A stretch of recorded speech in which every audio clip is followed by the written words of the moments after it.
What to do with real estate deals that aren't a good enough deal to wholesale, but are still less than retail value. So you see, whenever you talk to like for sale by owners or people that are interested in selling it at a discount, but it's not low enough for us to make a fee on it. And if anything, if a buyer were to purchase this deal, they would it would be like their maxed out price on what they would pay for this deal. Then obviously you want to do something with these leads and kind of build up a relationship with those around you. But obviously you can't realistically just straight up profit off of the deal. So this is what I do.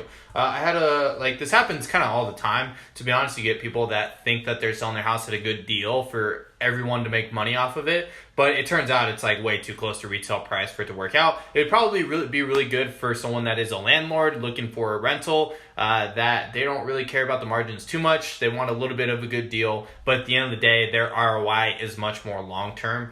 And what I do with these deals is I actually have a special buyer that buys, they have a lot of connections, and on top of that, they buy a lot of deals themselves. So what I do is I send these types of deals over to this buyer, and I ask them if they're interested in purchasing these properties. What also helps is that this person is a real estate agent as well. Actually, they're a real estate broker.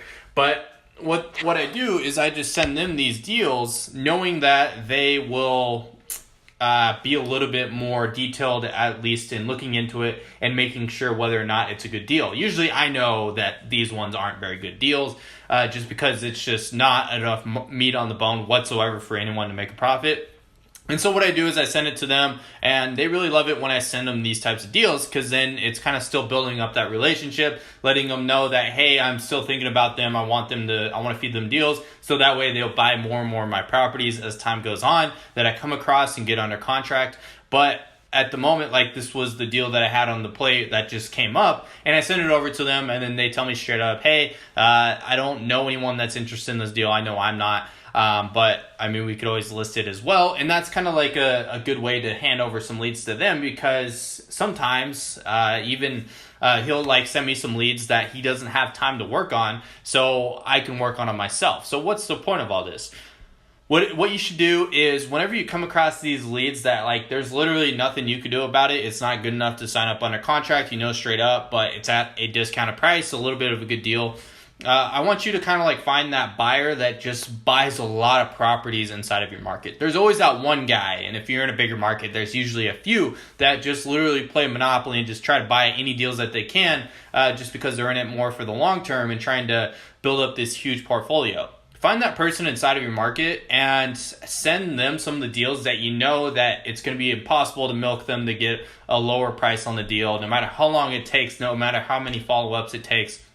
And then on top of that, they're getting kind of they're considering selling it retail, but they're wanting to kind of push it out there to see if anyone's interested in buying it off market before they go with a realtor. Because this one lead that I am using as an example, they're wanting to sell it for retail price, but they wanted to just run it by, see if they can do it without a realtor, and having to fix up a couple of things that were needed, even though they were pretty small repairs, like carpet and paint on this property specifically.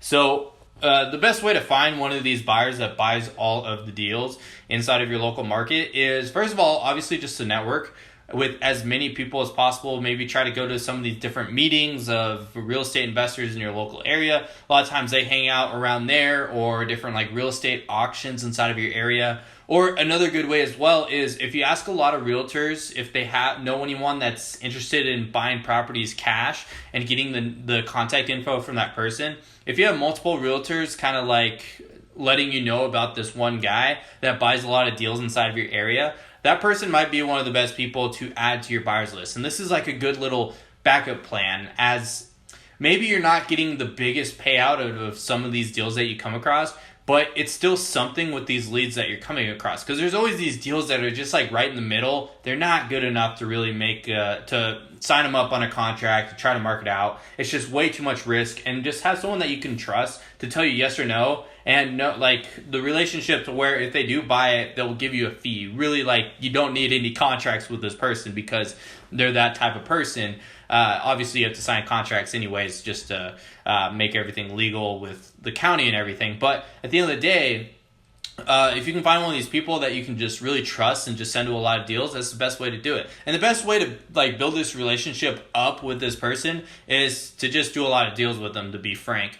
You just send them as many deals as possible, even if you, like if they're a repeat buyer, they keep buying all of your deals that you come across, just like kind of giving them a little bit of like first dibs, or I'm missing the word at the moment, the phrase.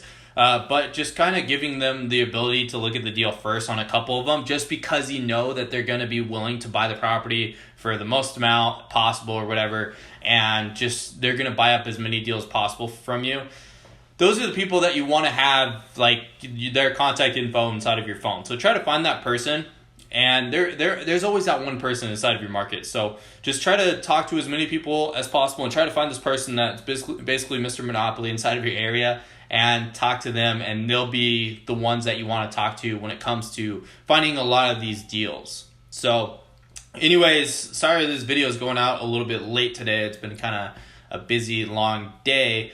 But anyways, we're actually almost catching up on a year of me uploading every single day on this channel. And actually, we got 3 more days, I think. I think it's the 12th. I'll have to look and confirm that and everything. But we've almost uploaded every single day on this channel for a whole year, which is completely crazy to me. And it's kind of mind-blowing what's all happened in the past year, just kind of like looking back at things and where I've grown and everything. So I got a special video for that coming up in the next few days. Whenever that day is, I'll drop that video and everything. I've been wanting to plan that one for a while. So anyways, that's what I got for you guys. I know this video that wasn't too long, not too much information. Just kind of giving you guys a golden nugget on something that came up recently that I kind of thought of you guys on and everything. So anyways, if you haven't already, join the fam, join the gang by hitting the subscribe button down below. Smash a like on this video. And like always, I'll see you all tomorrow. Peace.